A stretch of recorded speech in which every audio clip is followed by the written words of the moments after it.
Kaveri back எடுத்துன்னு வெளியே வராங்க. விஜய் இவ்வளோ லேட்டான்னு சொல்லிட்டு கேட்குறாரு. அந்த டைமில் கரெக்டாக காவேரியோட அம்மா எல்லாருமே வந்துடுறாங்க. உடனே வந்து "எங்கடி போற?" அப்படின்றாங்க. அதுக்கு அதிர்ச்சி அடைகிறாங்க காவேரி. "சொல்லுடி எங்கே போற? எனக்கு எல்லாமே தெரிஞ்சு போச்சு. நீயும் இந்த தம்பியும் வந்து சேர்ந்து எல்லார்கிட்டயும் நாடகம் ஆடிட்டு இருக்கீங்களா?" அப்படி சொல்லிட்டு கேட்குறாங்க. அதை கேட்டு அதிர்ச்சி அடைகிறாங்க காவேரி. சொல்லு போறியா? இப்போ இல்லையாடி? எனக்கு நல்லா தெரிஞ்சு போச்சு. கான்ட்ராக்ட் முறையில் கல்யாணம் பண்ணியிருக்கியா? ஒரு வருஷம் வாழ்க்கை தானா? உனக்கு அசிங்கமா இல்லை இப்படிலாம் வாழ்றதுக்கு? ஏடி இப்படி பண்ண? எதுக்கு இப்படி பண்ண?" அப்படின்னு சொல்லிட்டு நல்லா போட்டு பட்டு பட்டுன்னு அடிக்கிறாங்க. அந்த டைமில் கரெக்டாக அங்கே வந்துடுறாரு பசுபதி. அதுக்கப்புறம் அன்பரசு எல்லாருமே வந்துடுறாங்க. அதிர்ச்சி அடைகிறாங்க எல்லாருமே. "ஏன்டி இப்படி பண்ண? சொல்லுடி சொல்லுடின்னு சொல்லிடுறேம்மா. இல்லை உண்மையை நான் சொல்லிடுறேன். வந்து நர்மதாவை வந்து உயிரை காப்பாற்றுதாம்மா. ஆப்ரேஷனுக்கு பணம் வேணும்லம்மா. அதுக்காக தான் இப்படி பண்ணேன்." அப்படி சொல்லிட்டு பயங்கரமாக அழறாங்க. எல்லாருமே அதிர்ச்சி அடைகிறாங்க. உடனே வந்து "அத்தை ப்ளீஸ் அத்தை, அவளை மன்னிச்சிடுங்க. அவள் மேலே எந்த தப்புமே இல்லை. அவளோட சந்தர்ப்பத்தை நான் தான் யூஸ் பண்ணிக்கிட்டேன். நான் தான் ஒரு வருஷம் கான்ட்ராக்ட் முறையில் கல்யாணம் பண்ணிக்கலாம். நான் அந்த படத்தை தரேன்னு சொன்னேன். அதுக்காக தான் ஒத்துக்கிட்டேன். அவள் மேலே எந்த தப்புமே இல்லை அத்தை." அப்படின்னு சொல்லிட்டு விஜய் வந்து அழுது மன்னிப்பு கேட்குறாரு. அதை பார்த்து செமையாக டென்ஷன் ஆயிடுறாரு. நம்ம வந்து குமரன் குமரன் என்ன பண்ணுறாரு, நேராக போயிட்டு அப்படியே விஜய் வந்து "எவ்வளோ தைரியமாக இருந்தால் ஒரு பொண்ணை இப்படி ஏமாத்திருப்ப? ஒரு வருஷம் கான்ட்ராக்ட் பண்ணல, உனக்கு பொண்டாட்டி கேட்குதா? சரி நீ எல்லாம் ஒரு மனுஷனா? ஒன்றை மாதிரி ஒரு மனுஷன் நான் பார்த்ததுன்னு சொல்லிட்டு நல்லா அடித்து வெளுத்து வாங்கிறாரு. எல்லாரும் ஓடி வந்து தடுக்கிறாங்க. உடனே வந்து என்ன பண்ணுறாரு அன்பரசு வந்து "என்னப்பா சும்மா பேசிட்டு இருக்கும்போது கையை வைக்கிற? உனக்குலாம் அவ்வளோ திமுறா?" அப்படின்னு சொல்லிட்டு கேட்குறாரு. "பின்ன என்ன பண்ணுவாங்க? எங்கள் வீட்டு பொண்ணை என்ன வேணாலும் இவன் பண்ணுவான், நாங்கள் பார்த்துட்டு இருக்கணுமா? உங்கள் வீட்டு பொண்ணு கூட தான் சம்மதிச்சு கையெழுத்து போட்டிருக்கா. இதில் எங்கள் வீட்டு பையனை மட்டும் அடிக்கிற?" அப்படின்னோடனே "போதுங்க போதும். உங்கள் வீட்டு பையன் பண்ணது எல்லாமே போதும். என் பொண்ணை ஒரு வருஷம் வந்து பொண்டாட்டி ஆயிருன்னு சொல்லிட்டு ஒரு வருஷத்துக்கு அப்புறம் துரத்தி விட்டுட்டார்ல. சரி நீங்கள்லாம் மனுஷங்களா? இப்படி ஒரு பொண்ணுக்கு வந்து அநியாயம் பண்ணுறீங்களே. நீங்களும் பார்த்துக்க தானே இருக்கீங்க ஐயா." அப்படின்னோடனே "அது வந்து சாரதா நான் சொல்கிறது கேளுமா." அப்படி தாத்தா சொல்ல வராரு. "போதும் போதும். இந்த மாதிரி ஒரு பையன் ஒரு வருஷத்துக்கு மட்டும் பொண்டாட்டி ஆயிருன்னு சொல்லிட்டு ஒரு பொண்ணை ஏமாத்திருக்கானே.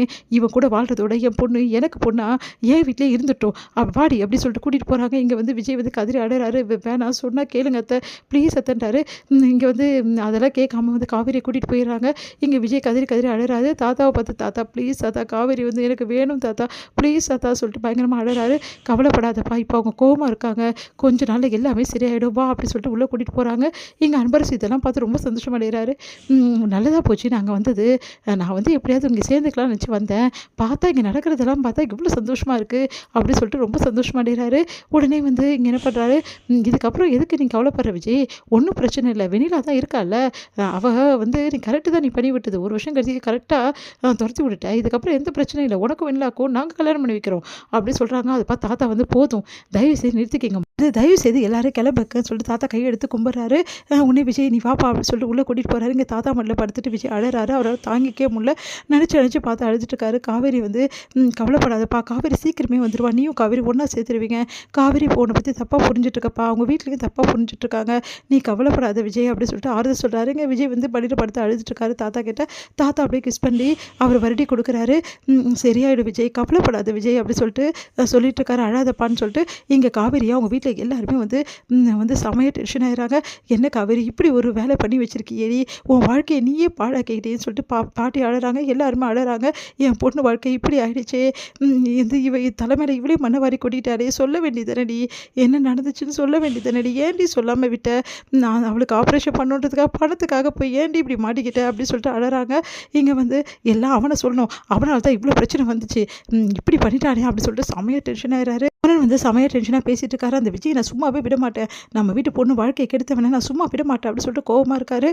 இதை பார்த்துட்டு "டேய் ஒன்றை தாண்டா சொல்லணும் எல்லாத்துக்கும், நீ தானடா பணத்தை தொலைச்ச, நீ பணத்தை தொலைச்சதால தானே காவேரி இந்த மாதிரி ஒரு முடிவு பண்ணா, ஓ வாழ்க்கையும் கங்கா வாழ்க்கை பிரச்சனை ஆகக்கூடாது தான்டா இவள் தான் பண்ணியிருப்பா." அப்படின்னு சொல்லிட்டு பாட்டி சொன்னோன்னா அதிர்ச்சி அடைகிறாரு குமரன். "ஆமாம் என்னால் தான் ஆச்சு" அப்படின்னு சொல்லிட்டு குமரன் அழறாரு. எல்லாரும் அவர் சமாதானப்படுத்துறாங்க. இந்த சூழல விஜய் வந்து செமையாக டென்ஷன் ஆகிறாரு.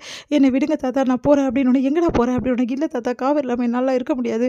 சொன்னால் கேளு விஜய்ன்னு" சொல்லி பின்னாடியே ஓடி வராரு தாத்தா. ஆனால் காவேரி கிட்ட "காவேரி காவேரி வாடி, வெளியே வாடி, நீ இல்லாமல் இருக்க முடியாதுடி, ப்ளீஸ் காவேரி, தயவு செய்து வந்துரு காவேரி, என் காவேரி என்கிட்ட அனுப்பிச்சிடுங்க, என் பொண்டாட்டி காவேரி, தயவு செய்து அனுப்புங்க." அப்படின்னு சொல்லிட்டு வெளியே நின்று பயங்கரமாக கத்தி அழறாரு விஜய்.